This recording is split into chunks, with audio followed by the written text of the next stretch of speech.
to give the context of the relations between the Nairobi County government and other agencies. There is a long history between us. Chairman, I will give that brief context, and then as I answer the specific questions that were asked, thank you for allocating sufficient time for that. And I'm grateful, and I don't take for granted that members are here in good numbers. Indeed, this is an issue that I think captured the attention of the whole country. It's a very unfortunate situation that has us here. You know, when I look to my left, I see the leaders of our security agencies who really should be protecting Kenyans elsewhere, you know, right now. And we have many challenges. And so allow me to, at the outset, even before getting into the details, the dumping incident at Kenya Power headquarters was completely uncouth. It was wrong. It was something not sanctioned, Chairman. It is something that the government does not do. You know, it was completely off. I will explain the context within which what found our people there, but the dumping of garbage was very primitive. And you know, I lead a big institution. I have almost 20,000 staff. But the ultimate responsibility, the buck stops with me as a governor. And so on behalf of the staff, I apologize to the people of Kenya, to the people of Nairobi, to the residents and tenants and business people there. That should never have happened, and it will never happen under my watch. I will not allow that to happen again. Chairman, in as much as we have issues with Kenya Power, they have claims against us, we have a bigger claim against them. Putting the public, to whom we owe a duty of care, in the crossfire, in the crosshairs, is wrong. You know, it is unjustifiable. And so on behalf of the team, or the individuals, and I will explain the action that I've taken since we have said we are sorry about that. It cannot happen under my watch. It cannot. And I will never allow that again. That is not what you do in the 21st century in the capital city of Kenya. This is a global hub. This is a diplomatic hub. This is a city that many across the continent look up to. And they want to be like Nairobi. I sit in many forums. I'm the vice chair of C40 Cities, which is a climate action cities. I deputize the mayor of London. All these other mayors talk about how they want, they look up to Nairobi. And so let it be on record, because this is a house of record, that that action of dumping is something I condemn myself. And that is why when it happened, immediately, in less than an hour, actually less than 30 minutes, what was dumped was cleared. Immediately. We said you cannot have that. It is wrong. It is wrong. We have so far interdicted officers. The documents are here within your package. I've interdicted 2 officers from the revenue department. It was actually a revenue operation, and I'll explain what was going on. Investigations are ongoing. We have an investigation department within the county, and we're also working with the police to make sure. In fact, we agreed to have a liaison. Nairobi is so important that working with the national government, especially when it comes to security, is critical. And so rest assured that it doesn't end there. We'll get to the complete, not just the root cause, but the solution. And people will pay for it, for the actions that they took. The history of this relationship, first of all, Nairobi and Kenya Power are almost brother and sister.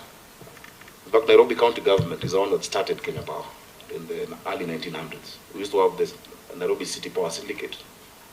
There was Mayor Udall, who said that there's a need for a power source for Nairobi.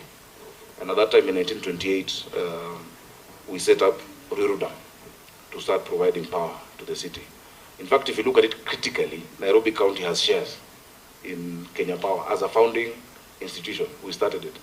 Then Mombasa Power was started, and later created East Africa Power Company. We've had a few run-ins, and the documents between you have the correspondence between us and Kenya Power. The law, and I'm very grateful to Parliament, you passed a very strong legislation which was assented to by the President in December of 2024, the National Rating Act.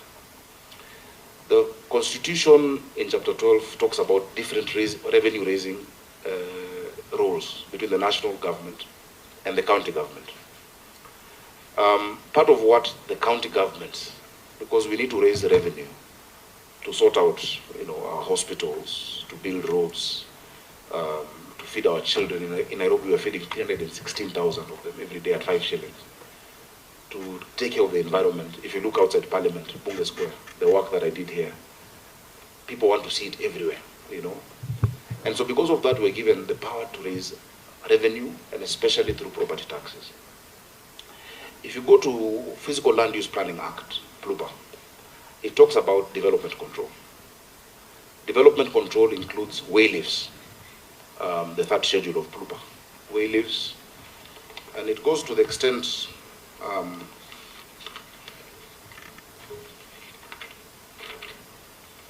allow me just to read the specific provision. If you go to the third schedule of the Physical Land Use Planning Act, it talks about consideration for easements and way-leaves as a function of the counties. The following services that require easement and way-leaves: 1, telecommunications; 2, electrical power supply; 3, water and sewage works; 4, oil pipeline; 5, fiber optic; 4, base transmission stations, and any other service as may require easement and or way-leave. There is a requirement in the law that any such installation on public land that belongs to the county must have both county approval and a payment to the county. So we have said in our calculations that Kenya Power owes the county government of Nairobi 4.9 billion shillings. Yeah? From our calculation, 4.9 billion shillings. And they have claimed from us now 1.5 billion shillings. In 2017, Kenya Power went to court to challenge the requirement of them to pay way-leaves from county governments to county governments. They had a case which I have also mentioned in this package of documents. If you look at Annex number 14, Kenya Power Lighting versus the county government of Nairobi, and the order by Justice Mativo, actually the case was thrown out, meaning that the status quo remained. They sought leave, and I think that time maybe Honorable Aduma was in the county government. They sought leave for stay to appeal because they felt they shouldn't pay county governments. That leave was sought. They never filed the appeal. That is Annex number 15. Meaning the status quo is that county governments must be paid for provision of this service. Now, the Energy Act of 2019, when I was here in Parliament actually, brought in a provision that says that for you to put any charge or levy on public energy infrastructure, you need consent of the Cabinet Secretary. I think that was to forestall piling up of that debt. That notwithstanding, the amounts owed before, because the law does not act retroactively. The law doesn't act retroactively. So the debts that were there before are still owed to county government.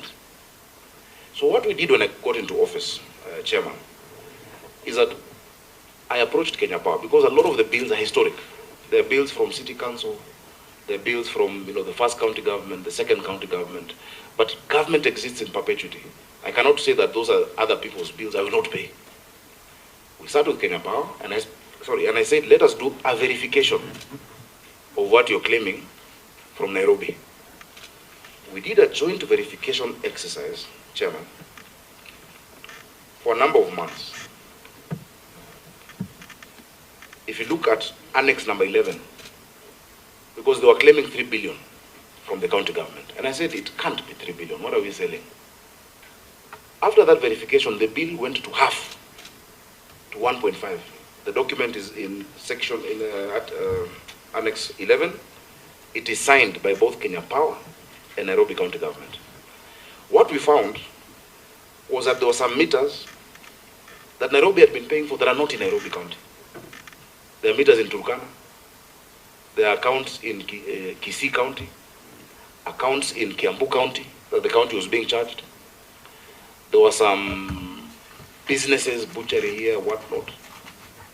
So once those were cleared, the bill came down to 1.5 billion. And so that is what, on record, at that stage of verification, was owed by Nairobi County Government to Kenya Power Limited. And I said, pragmatically, okay, we have this debt, we will have a payment plan. In fact, Chair, I hope I have attached. Subsequent to that, and if it's not here, I can provide it. We have then found that during the NMS time, 700 million shillings was paid again to Kenya Power, reducing it from 1.5 to around 800. 700 million shillings.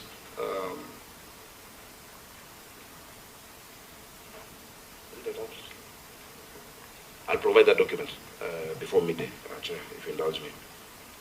And even as that verification goes on, it is okay. Yes, I owe you. I'll be paying 60 million shillings of the old debt and the current bill. That's what we agreed. Now, we said, what about your debt to us? What you owe us? The National Rating Act provides in section 19, and before that even 18, that a proper demand notice be sent. In December, I personally went to Kenya Power, and I told the MD and the team there, you know, we are both government. I feel you owe me more than I owe you. You can't just come and switch off lights. Because what we pay for as the Nairobi County Government, and I'm glad I have the security agencies here, the bulk of the debt is not City Hall. City Hall has no debt. It's not our hospitals. They have almost zero debt. It is street lights. If you switch off street lights in Nairobi County, it's a security concern. And it's rightfully before this committee. We pay for all of the street lights in the city. Yes, we've been discussing with the ministry how to even look at the tariff, reduce it, because it's a national security issue of having lighting in the county.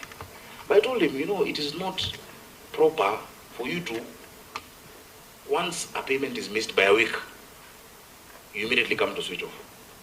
I think members, as Parliament, exchequer delays. Counties got January money just on Friday. It happens. It happens. But institutions should understand each other. And so we agreed. But we sent a demand notice for the 4.9 billion shillings. The demand notice is here. If you look at the correspondence that has been there, look at Annex 7, outstanding way-leave charges since 2002 from Kenya Power, signed by the County Secretary. 2017, zero response. 2019, to Engineer Jared Othieno, then MD Kenya Power, about outstanding annual way-leaves, 70 million, zero response. If you look at 19th March 2020, same issue for Kenya Power, zero response. But when you miss one payment, you're completely cut off. If you look at Annex 14, sorry,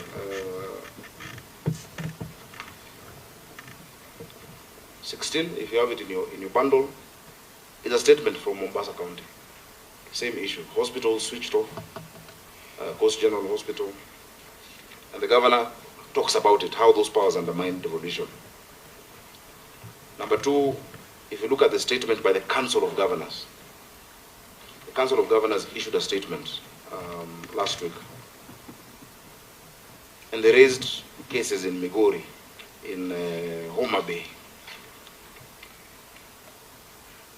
Kisumu District Hospital 2014, power disconnected, putting lives at risk.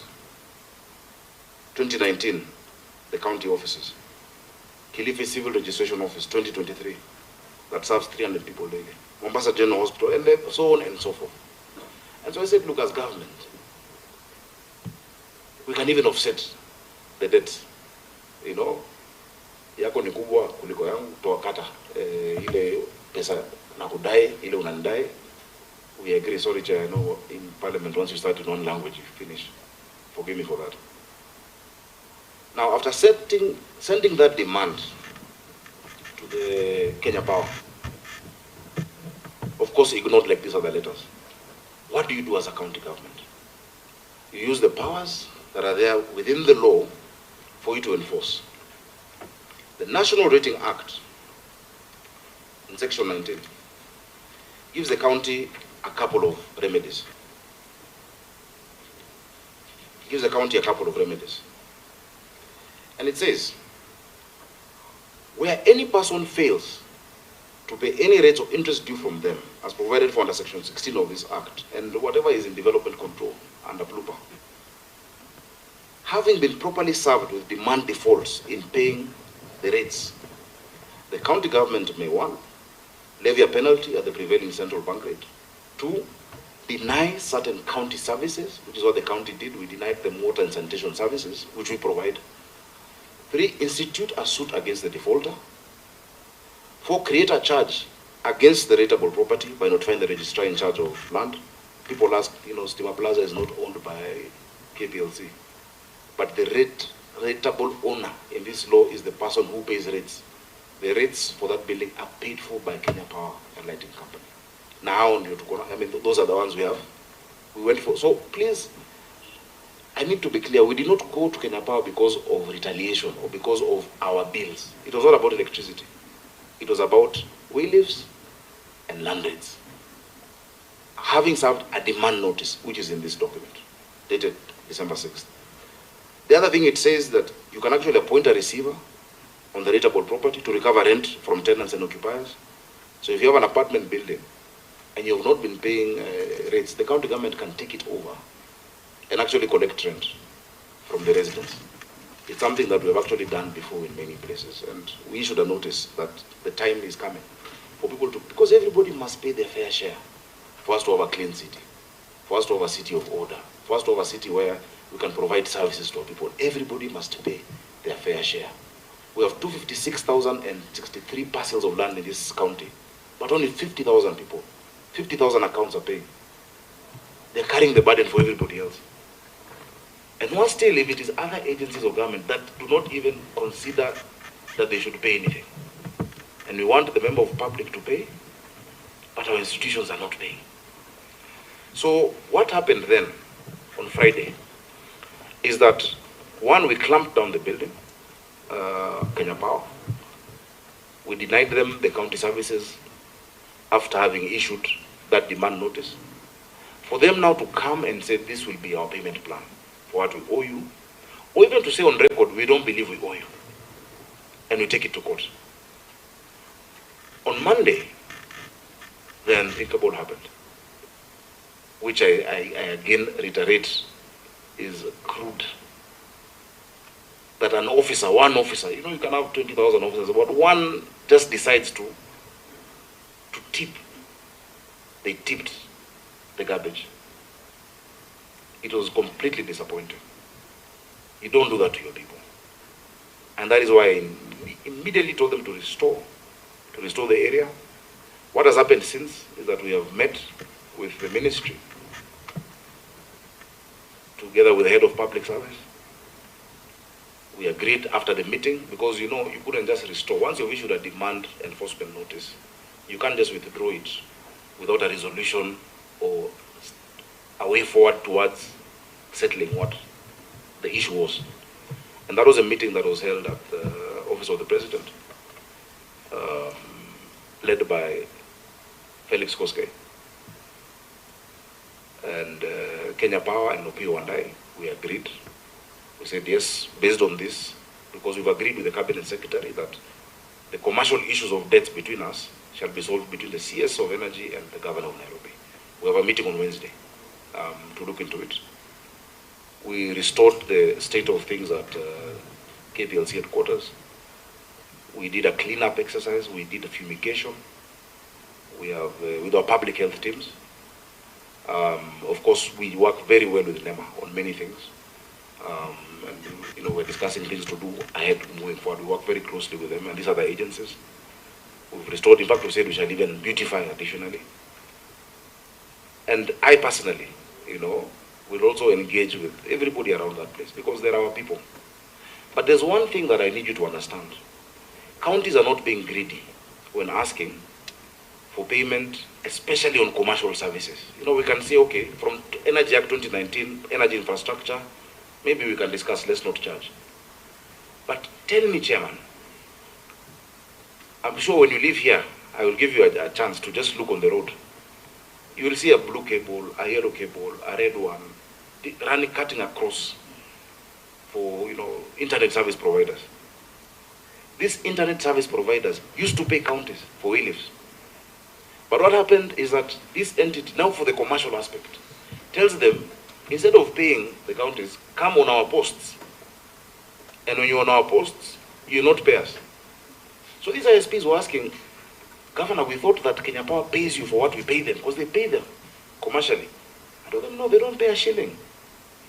Because actually what we need to do, and we've agreed, and they're very open to it, is have a common service duct.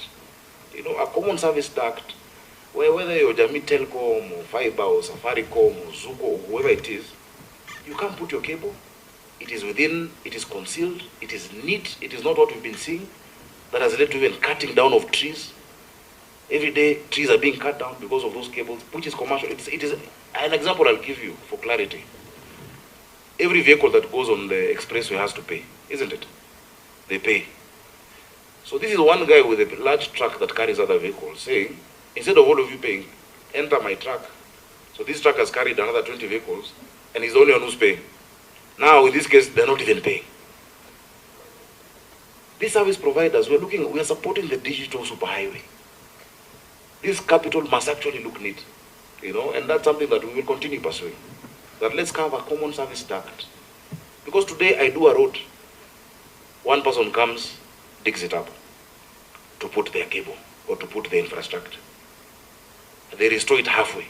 Tomorrow somebody else comes, digs up, saying, oh, I want to pass this electricity, I want to pass this cable. That is not orderly. And that is not what Plupa provides for us.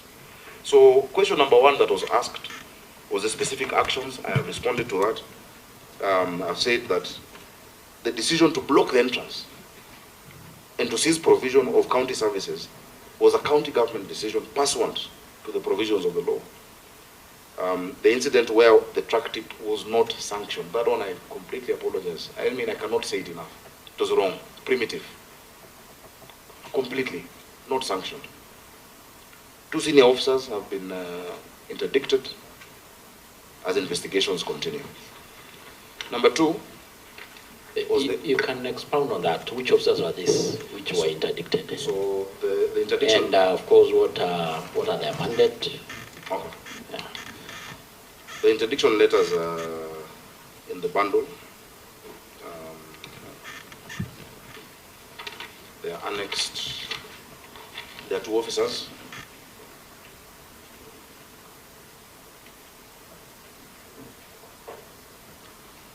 Is it 13? 13 and Cholome.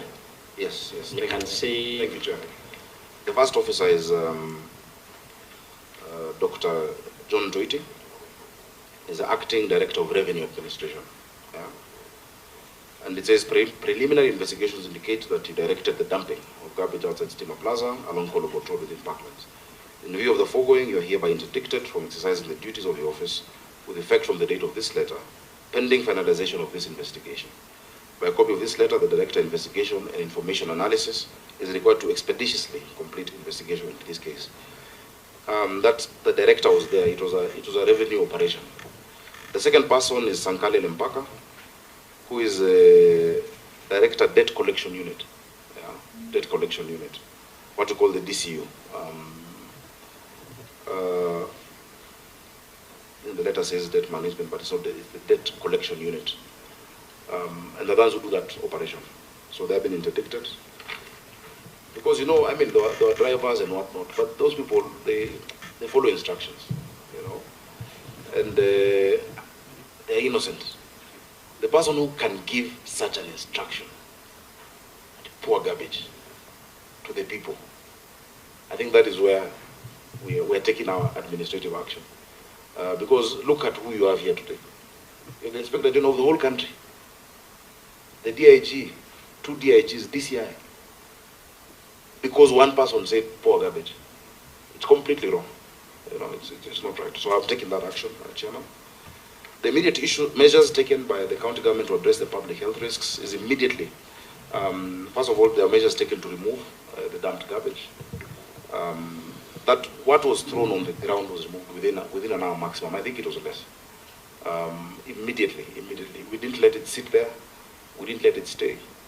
And then our public health department, first of all, after agreement, because this thing had become so emotive that even you had the staff, in fact, including my own friends, like Ernest Dadome, the Secretary General of the Labor Union there. Jay, I'm sure you remember, I've been a leader of Labor Committee in this house for 10 years, and I also lead Labor at COG. And my friend, and he said, they're coming to even cut off my house, And so because of that tension, we have to show a sign of unity between myself and the leadership of Kenya Power. Governor, I don't want to disrupt you. Yeah. I'd earlier given a ruling that interventions are going to be minimal. Yes, sir. But if you talk about the garbage was removed immediately, you actually indicated less than 30 minutes. Yeah. Then what occasioned the Kplc to go now to court to look intervention of court to enforce you to see why the area? When they went to court, Chair, they first went to seek stay orders for us to restore services to them. The stay orders were declined. They wanted conservatory orders. They were declined because, and people must understand, Kenya Power can switch you off when you don't pay your bill. You can't go to court and say you need your power restored. You can go, but it's difficult to win that case. And the judge said, look, that is a commercial dispute about the issue of cutting off services. Of course, the Environment and Land Court, in the following day, before Justice Omolo, said actually there should be, because then Environment and Land Court, said if there is any filth there, because 2 of the trucks have not left, please restore it, and we were happy to comply. But there were no orders as to, the cutting off of the service, the water and the sanitation, was pursuant to a law that allows us to enforce on somebody who owes us. And that wasn't true, don't Chair. I hope I have answered. Now, so our public health department that has... You are sure the West was, the cleanup took place immediately, within 30 minutes?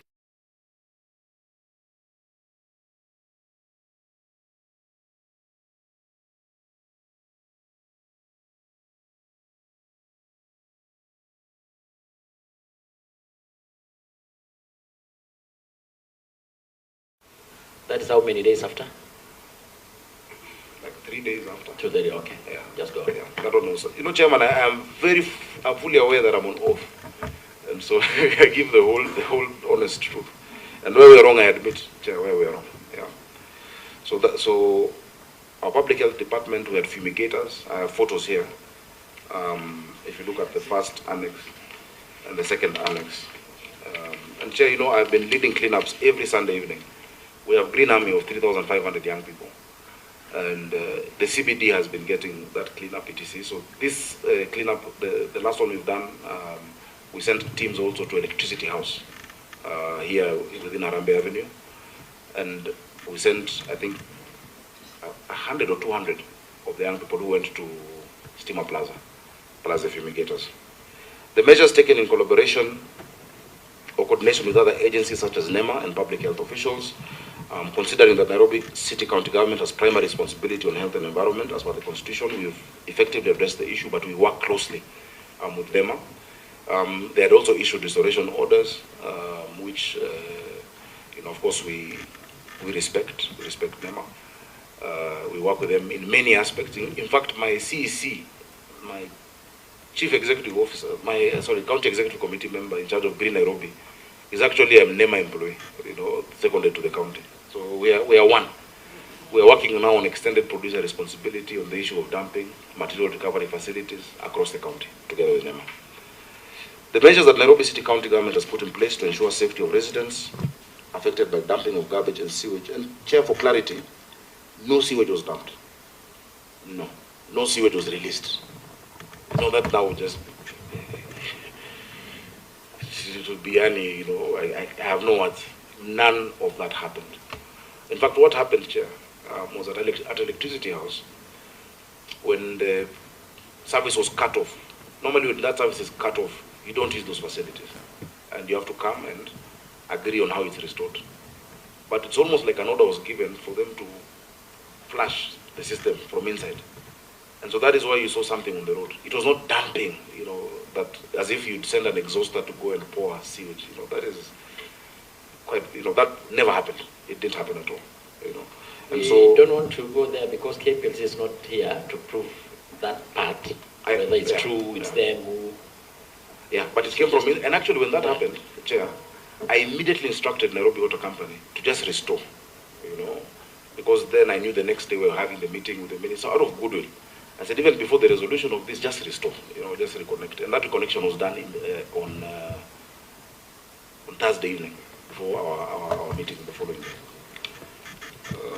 The measures that we put in place to ensure that such occurrence does not happen. The resultant agreement of the meeting held on the 25th of February and chaired by the Chief of Staff and Head of Public Service. I have put the photos of the meeting, Annex 2. Myself and the Cabinet Secretary of Energy, and also we have the Intergovernmental Relations Technical Committee represented there. Because ideally this dispute should be sorted at that stage. But when one entity is ignoring the other one, how do you sort it out? Yeah? We agreed to deal with the commercial issues and discuss the way live and land rates question. In fact, I was very happy, Chairman, at that meeting. The Head of Public Service was so kind to say, actually, give us all the bills that national government institutions owe you for water. And we gave him a list totaling 1 billion owed to Nairobi Water. Nairobi Water is a company fully owned by the county government of Nairobi. So it's owed to Nairobi. So we sent him a list that broke down which ministry, which department. I don't think I need to go through the list, because we've agreed we'll find a way to settle. We're all government, so we agree. And that list is available if you require it, Chairman. Kanja doesn't owe you much. He does. The police also has quite a bit. But we support each other. If you look at the police stations, even we are building some together with them. In Dandora, in Mihango, we're doing something together with the low courts. Part of what we're doing for housing in Madare, and I think the president is actually police land, what we call depot. So we work together. We understand institutions sometimes, Public schools owe us 168 million. What do? You cut off children from what? 168 million, from public schools. Water service providers, our neighbors here, owe us 450 million, Kiambu. The WSPs. It also, you can't deny, because the water that we bring, Nairobi has 4 sources, Chair, to fill the capacity of 7 million residents. But still, we can't bring water and ignore Ruiru, and ignore EPZ, and ignore Kajiado County. So we have to rationalize, and we will not cut them off, because they're also people of Kenya who deserve those services. So the resultant agreement, national government and its agencies and companies, which it holds shares, are to meet its financial obligations by settling debts owed to Nairobi County, including wage leave, contribution in lieu of rates. Chairman, you're asking about Kanja, but you should also ask about Parliament. there's a debt, of Silo. Yeah, and let me not go into it, because I think our institutions can deal with it. We can deal with it. I've been in communication with the clerk of the Senate, who's the secretary to the Parliamentary Service Commission, because there's much more we can do, as your host county, just like we showed during the Bunge Tower and the square where we've transformed. The other information pertinent to this matter, I think, are just the laws that I've set out. Section 186 of the Constitution sets out respective functions and powers. The County Government Act, various laws such as Physical Land Use Planning Act. PLUPA is such a powerful law that is needed for just the orderly and development control of our country, to see what is the Nairobi we want, what is the capital that we want. And I must say at this meeting that the national government has been extremely a strong partner to Nairobi County government, more than ever before. We've sat with the president. He's helped us sort out an issue that, just allow me to explain, the water issue. The water issue, all of you are residents of Nairobi. Nairobi's first source of water was 1906, Kikuyu Springs. that gave us 6,000 cubic meters of water. Later, as I explained, Mayor Udall in 1928 set up what we call Ruiru Dam. Ruiru Dam was to do energy plus also water. In 1956, then the biggest source was created called Sasumwa. Sasumwa Dam is in Nyandarua County. It's 60 million liters of water every day. Then finally, in 1994 to 1997, we developed Ndakaine Dam that gives us 84%. Now imagine Ndakaine was done with the idea of the population of 2 million Nairobians. Yet we now have 7 million Nairobians during the day, 5 million at night. You know, there are those who now travel to the satellite cities. The president of Kenya, His Excellency William Ruto, because I told him, boss, this is unsustainable. He helped us unlock the biggest water project since, the Northern Collector Tunnel. The Northern Collector Tunnel, because when you add up all of those, it gives you 525.6 million liters daily. Yet Nairobi needs 870 million liters daily. Look at that gap. From 525.6 million liters per day to 870 million liters per day. Northern Collector, which is completed, he helped us get compensation for whale leaves. We've now connected Kigoro and Gigiri Reservoir. We now have an extra 140 million liters coming every day to the city. And that's why when you say, please pay your water bill, it's to help us develop the infrastructure, because there is still a gap. There is still a gap that needs to be met. I am fortunate that I've been able to secure support for $100 million to do Northern Collector 2 and Maragua 4, that will add 220 million liters. But we need support. When the Nairobi water people come and say, please pay us our bills, when the county says pay us our bills, it's for us to now be able to serve the city through and through. So I must say that the national government and Nairobi County government have had a very, very good working relationship. We're now working on roads and critical infrastructure together. Even this issue, you know, which should not have gotten to this level, you will never see it again. On Wednesday, you will see me with Waziri Wandai. You will see us with the president on Friday, launching a serious climate works program, employing 20,000 young people to restore our rivers in the city. A huge event, 20,000 of them already there. My Green Army of 3,500, my CHPs of 8,000, all of us will be there. So let it not be felt out there that there is a fight between the county government of Nairobi and the national government. There is no fight. This was something that just went overboard. It has been resolved. We're taking internal measures, and we are happy to keep sending, you know, periodic reports to show where we are. Chairman, I think I can leave it at that with your permission. Thank you for your time. Members, thank you for your patience and for listening to me. Thank you. Thank you so much, Your Excellency. You really kept your time. Actually, you have done exactly almost 40 minutes. It shows that how you're good in managing time. So I think from this end, maybe just one thing before I give the IG. You had mentioned about there is ongoing cleaning up and fumigation of the area. You said so, isn't it? Ever since then, have you sent the public health officers or department, yes, sir, to inspect the health safety of the place so far? Yes, we sent the public health officers on Friday. On Saturday, they went there. The chief officer, Tom Nyakaba, led a team of the doctors and the public health officials. Even as the fumigation was going on, they were inspecting. And I want to reach out. I thought after the meeting with the Waziri, and I spoke to him this morning, if they can allow entrance into the facility for a more thorough check. But everything outside the parking, even the vehicles, even the bushes, you know, anything in that vicinity has completely been fumigated, Chair. What about NEMA? Did they probably pay a visit to the place?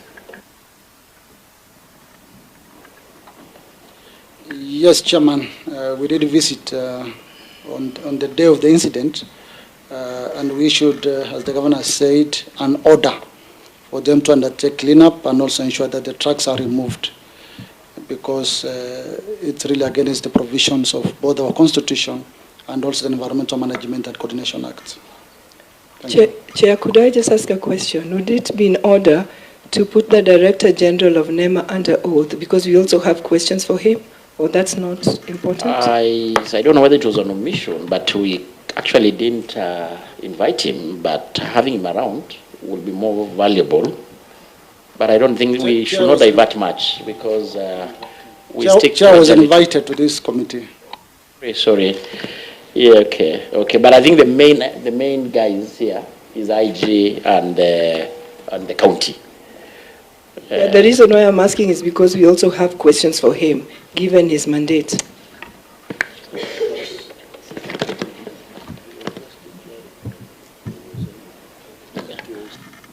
I think just maybe to clarify, if we may later maybe think we may have a session with him, nothing hold us back from doing the same.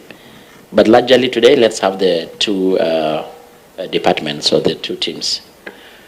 But I just wanted your confirmation that it's true what the governor is saying in regards to the State Department, I mean the NEMA. Yes, Chairman. Thank you. Thank you so much. I think quickly, we are going to have the IG take the stand. And sorry, Chair, do we have, I think, separate the two and have questions for the governor, then the IG later? Go as what we did agree earlier when we started. Let's have both teams, because it may help you understand even more when come to interrogation. Yeah, I think that is even the feeling of the majority. So quickly, Mr. Kanja, the IG of quickly, you have also your letter, which was addressed to you, and I want really to commend the governor for sticking to his allocated time. That was extremely good. The IG, you are equally appearing before this committee for the matters of getting information in regards to what exactly happened. And then in a letter addressed to you, the committee, on behalf of Parliament, and definitely the people of Kenya whom we represent, wanted you to respond to the following: whether the National Police Service was notified of the incident that occurred at the Steamer Plaza and the specific action taken to investigate the dumping of the garbage and the sewage. Of course, the governor said there was no sewage. You can as well confirm that. I don't know whether later maybe we need to have the NEMA confirm whether to us whether it was garbage or sewage, because the governor said it was not sewage, including the current status of the investigation, the specific enforcement action being contemplated against individual found responsible for the dumping. I want to emphasize on that one: specific action to prevail against the persons found to have been responsible for the dumping. The measures and the long-term strategies the National Police Service is considering to ensure the similar occurrence does not happen in future with respect to the government property and installation, and any other information pertinent to the matter under consideration. In summary, is ever since this happened, what did the National Police Service did under your command, considering that this was in total breach of several acts and laws of the country, to include investigation, action taken to this end, and whether anybody has been prosecuted, arrested, or charged. So back to you. Thank you very much, Honorable Chair, honorable members. Let me start by stating that what happened on that day is barbaric. It's unacceptable. It is criminal, to say the least. And that should never ever happen again in our country. Never. Honorable Chair, this happened while I was in Nigeria on an official assignment. And immediately when I got that information, I did direct the Director Criminal Investigations to immediately commence investigations on that matter as a matter of urgency. And that happened. So by the time I returned here, a lot had actually taken place after those instructions were given. Honorable Chair and honorable members, today, this Monday, if it were not for this matter, myself and the DCI, we were supposed to head to Samburu County to oversee matters affecting security in that county. Mr. Masegeri, the DIG responsible for the Administration Police Service, was supposed to go with the commandant GSU, visit the counties of Isiolo and Marsabit, where we have an ongoing operation, a very, very critical operation, that is assisting us a lot in terms of pushing away the Oromo Liberation Army remnants who have been in those areas for some time, and they have been involved in a lot of criminal activities, including the contrabands, including trafficking in human trafficking. They have been involved in narcotic drugs in that area. They have actually been involved in illicit arms and ammunition. So that's the reason why we have mounted a very specialized operation in that area. And that is what I wanted Mr. Masegeri, together with Commandant GSU, to go and review the progress that we have done. But because of the happenings, here we are today. Honorable Chair and honorable members, I will give an overview of those issues. And then for question number 1 and question number 2, the DCI will be able now to come in and answer on them. Then I will be able to pick on question number 3 and question number 4.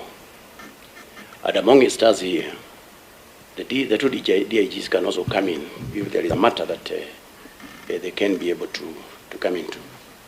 So in response to the Departmental Committee on Administration and Internal Security to appraise the committee regarding police action on the recent illegal dumping of garbage at Steamer Plaza, an overview of the incident.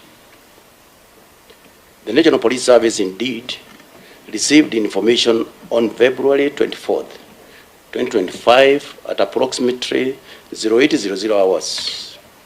Nairobi County enforcement officers, drivers... Just clarify that one, which date or which time?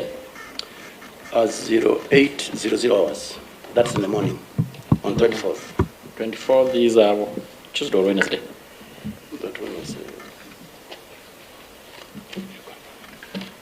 Just on 24th, eh?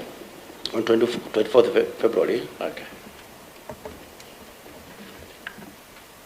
The Nairobi County enforcement officers, drivers, the revenue clerks, and other staff, without any justifiable cause, dumped garbage at the gate of Steamer Plaza, which hosts Kplc offices and other commercial tenants, cramped several Kenya Power and Lighting Company motor vehicles, and blocked the entry and the exit points using 5 Nairobi County government garbage collection lorries.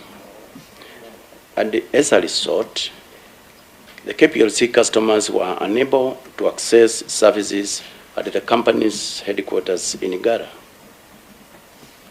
During the incident, 2 KPLC staff members,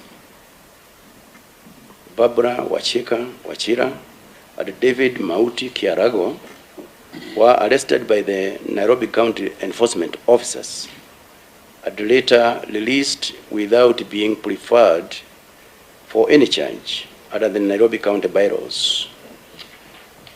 Additionally, it was reported by David Mauti Kiarago that he was robbed of 3,000 Kenya shillings at a Cycle 5 wristwatch, valued at 15,000 shillings. The incident occurred, as I have said there earlier, while I was out of the country, but I was able to give instructions. I immediately directed the Director of Criminal Investigation, the DCI, to promptly initiate investigations with the objective of prosecuting any individual found culpable of any offenses related to the matter. I therefore wish to submit the following responses to the questions raised by the committee.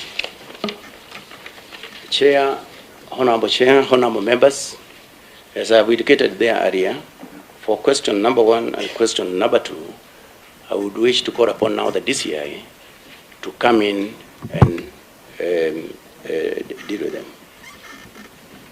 if it is acceptable, Chair.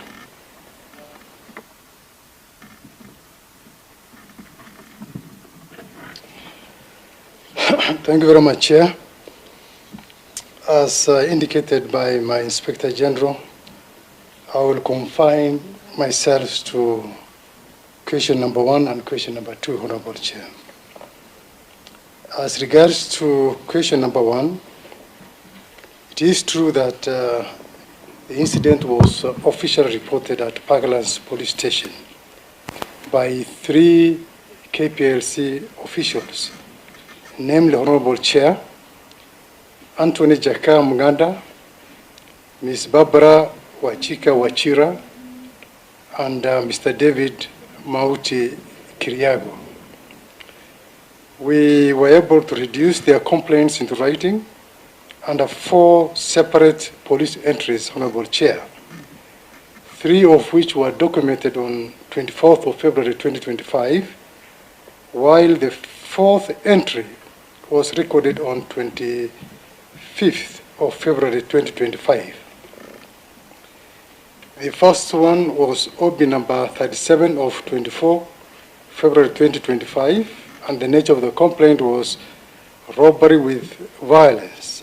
The complainant being Barbara Wachira, who reported, Honorable Chair, that at the time of the incident, her iPhone 12 mobile phone was stolen, and she was also forced to pay Kenyan shillings 2,000 for its return. The second OB entry was OB 54 of 24/2 of 29. The nature of the complaint again being robbery with violence. And one David Mauti Kariago was a complainant, where he reported to the police that he was robbed Kenyan shillings 3,000, a Psycho 5 wristwatch that was valued at 15,000, and an executive pen valued at Kenyan shillings 500. OB number 70 of 24/2/2025. This was a general report of the incident at KPLC headquarters, including the police responses. OB number 20 of 25/2/2025. The nature of the complaint was illegal dumping of garbage, unauthorized towing of vehicles, and obstruction of entry and exit points at KPLC offices. So what were the specific enforcement actions being considered against the individuals found responsible for the illegal dumping, Honorable Chair? We conducted investigations, Honorable Chair, and on February 25th, 2025, we were able to arrest the following persons. One, Augustine Otieno Osore, who was a driver. Moses Gitari Kanywa, who was a driver. And Alice Okare Achami, the machine driver. I would like to point out, Honorable Chair, that by the time this matter was being raised on the floor of the House. So just for clarity, the 3 are employees of the county government. Correct, Your Honor. And the people who are involved. Correct. Okay. And I was saying by the time this matter was being raised at the floor of the House, these 3 Nairobi Council employees were already in custody. Generally, the offenses we are looking at, Honorable Chair, was sabotage, robbery with violence, illegal waste disposal, and obstruction, contrary to Section 53 of the Traffic Act, amongst others. This particular case file, Honorable Chair, was forwarded to the Office of the Director of Public Prosecution on February 27, 2025 for perusal. And in the meanwhile, we released the suspects on police bond to be appearing as we wait for final directions from the ODPP. Honorable Chair, the 3 officials were low-level junior officers, and we still believe that they must have received orders from somebody in the higher hierarchy of the council. As a result, Honorable Chair, we summoned the following and recorded their statements, and we are treating them as key suspects in this matter. One being William Kangogo, who is the head of enforcement; Eva Wariuki, she is the Chief Officer, Security and Compliance; James Sankale Lempaka, he is the head of Debt Collection Unit, and the governor has confirmed that he is under interdiction. We have Dr. John Ntoiti, he is the Director, Revenue Collection. Again, the governor has confirmed his interdiction. Steve Ogeza, Director, Parking. We believe he is the person who led the team that clamped the motor vehicles and also towed several other motor vehicles. And we also had an opportunity to interrogate one Frederick Omolo, who is the in charge Istarehe Rural Enforcement Officer. We shall, Honorable Chair, expand the scope of our investigations, and we are hoping to interrogate by today Geoffrey Musiera, who is the Chief Officer Environment; John Malawi, the Director Environment; Tyrus Njoroge, the Chief Officer Revenue Administration; Charles Kerridge, CEC Finance and Economic Planning; Maureen Njori, CSC Environment; and Nahashon Muguna, the CEO Nairobi Water and Sewerage.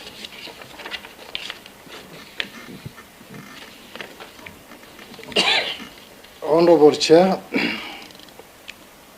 from our perspective of the National Police Service, and like my IG has said, this was indeed a very, very unfortunate incident that actually soiled the image of the Nairobi County government and our country by extension. It disrupted services at the Kplc offices, and it also exposed the population to a serious public health and environmental hazard. We are convinced that a serious crime was committed, and the perpetrators must be held accountable for their illegal actions. I submit, Honorable Chair, and invite my IG to continue with the rest of the presentation. Thank you. Thank you very much, Honorable Chair, honorable members. I also want to appreciate the DCI for that elaboration of what we as the National Police Service have so far done. But what is clear is that we are on that trajectory of very serious investigations, because serious crimes have actually been committed to Nairobi people and by extension to the people of Kenya, including serious damage to our image as a country and as a people. So that is the reason why I want to urge the DCI to continue and move with speed and get everybody involved in that, so that at the end of the day they can have their day in the court to be dealt with as guided by the laws of the land. So going now to question number 3, are the measures and the long-term strategies being implemented to prevent similar occurrences in the future with respect to government property and installations? Honorable Chair, honorable members, to prevent similar occurrences in the future, the following measures have been considered by the National Police Service. Number 1, interagency collaboration. The National Police Service can only recommend that the government agencies with outstanding matters involving other government entities to consider alternative conflict resolution mechanisms that prioritize amicable solutions to prevent unnecessary service disruptions and avoid causing inconveniences to the public. That's number 1. Number 2, confidential reporting. The police service operates a dedicated toll-free hotline feature kwa DCI, whose numbers is appearing on a letter as 0800-722-203. It's a confidential reporting. Anybody can be able to report to the DCI, enabling the public to anonymously report incidents for prompt investigations and actions. And number 3, Honorable Chair, I also want to confirm that we have a fully-fledged police unit by the name SIPU, Critical Infrastructure Police Unit, that takes care of all government buildings and other infrastructures that, which are of critical importance. And going to question number 4, any other information pertinent to the matters under consideration, the National Police Service remains committed to upholding the rule of law and safeguarding government property and vital installations from unlawful intrusions likely to sabotage delivery of essential services to the members of the public. Thank you, Honorable Chair, honorable members, for the continued support. Asante sana. Thank you.